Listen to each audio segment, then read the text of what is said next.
They aren't launching any attacks, but they do open fire when we approach. It's textbook, Mum. They're trying to lure us in.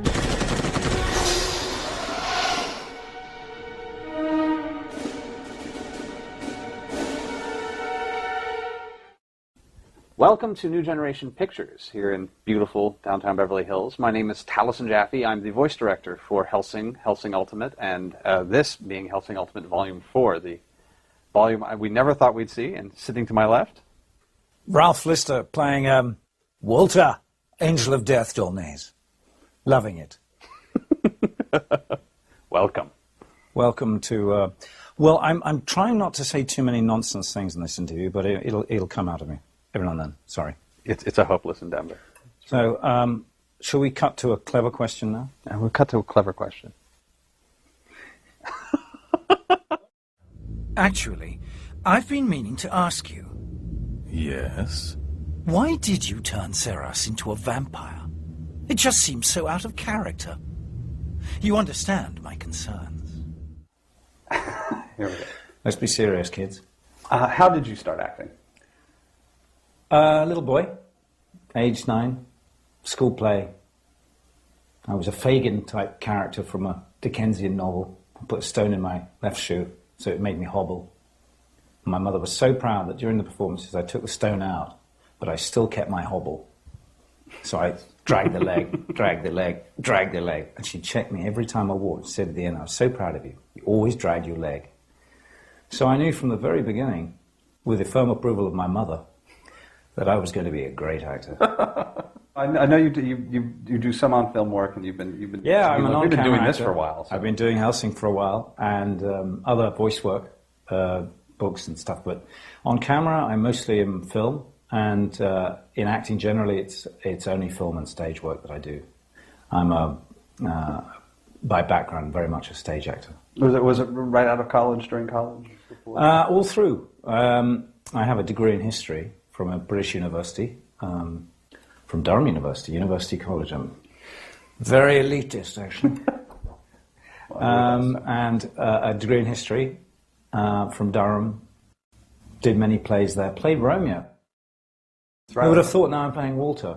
I played Romeo in Romeo and Juliet, and that was a fun time. We toured that around the southwest of England, Cornwall, Devon and other places, Dorset. And the year before we'd done Measure for Measure. And I played Bottom in Measure. That's another ribald character, very unlike Walter. And we toured that around the Republic of Ireland and had a very happy time, in a minivan, sleeping on the barn floors of the stately homes where we were staying and performing. It was outdoor Shakespeare at the stately homes. And it was absolutely fantastic. Beautiful mornings, sunny day, slight cloud in the early afternoon, lots of cloud in the late afternoon. And as we began our performances, the soft Irish rain would appear almost every night. So we always had to move to our alternate locations, which was in the barn, and we'd lose most of our audience. So 9 of us, 7 audience, various animals, rain coming down, Measure for Measure, or Romeo and Juliet. Fantastic. So now you're just waiting for her to drink blood. Is that right? All in good time. She'll drink. Eventually, she'll drink. Well, let's talk about Walter for a second. Give me some impressions of Walter. Oh, Walter, what a lovely guy he is. A lovely guy. Great. I love the fact that he's loyal. I've always liked that about anyone. And I was like, that's sweet. And then he's got this ungodly ability to kill. And he really gets into it. When he's like, must I? Yeah, I must. I mean, I hate to do this. Nah. And then he unloads. And he's really nice, but he's always very deferential. Always like that too. He knows his place.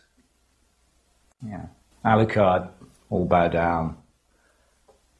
So he provides the weaponry. He knows his onions. He knows his onions. He knows what's good for killing those vampires. Yeah. What's that weapon called? Which the castle or the castle? The giant Harkonnen. That's the Harkonnen. That was the one. The cannon. Fantastic. I remember doing that voiceover and feeling the glee that Walter was like, it's almost like a sexual pleasure. I love watching you through the mirror because we have our little glass window that we get to watch, and you get you get the hands going. Oh gosh, yeah. So Walter really likes his toys, his killing toys, but he's very loyal. Always like that. He's very polite, pretty natty dresser, not bad. Don't like the rim glasses. I'd modernise those a little. I eat a bit more too, put a bit of weight on. A bit of weight. Bit of weight on, but it may not be as agile. He's pretty frisky for an older guy. He does all right. He's not bad. I'm looking for... How do we think Walter is? Oh, we actually... I'm trying to remember. I have that written down somewhere because we know how old he was during World War II. Right. Eventually, we do a little bit of the flashback to that. I'll try and... I'm guessing young 50s? North? Yeah, young 60s? Yeah. Oh my! If he's that frisky at that age, he was like 22 and 43, so it's around that. Oh goodness! And what age are we in now? I try not to think about it. Yeah, but because I always knew exactly who Walter was, pretty much from the get-go, really. I remember some of our very first conversations about him, actually, from very quickly found out. It just sort of found. It didn't take long. Just positioned myself into him. And I know we did some for the TV series first, and then the first bunch of a film or DVD, I don't know. The new DVD, we're called the Ultimate DVD. The Ultimate DVD. And I remember there was some period of time between those two sets of filmings. Recordings, rather, because I don't know if we actually filmed any of it. Sometimes it's no. I mean, we should do that. We should have. We should have done it. Anyway. But I remember just listening back to a little bit of him and going, yes. Yeah, it didn't take much. That's Walter. I remember that. And then, you're not bad as a director. Well, thank you. It's not bad. It's nice to hear. So, and that will be $25. Yeah. But it was always a great help. We'd be doing our, I'd be looking at it and interpreting it and going, where are we at this, and looking in sync with the actual animation. And I'd do a certain type of read, and you would say, let's try something else, and I would do that, and we'd change the script just a little so it fitted better or something. And I remember thinking that whole process was diamond, and I've spoken about this before, was about there's a point where you trust the director.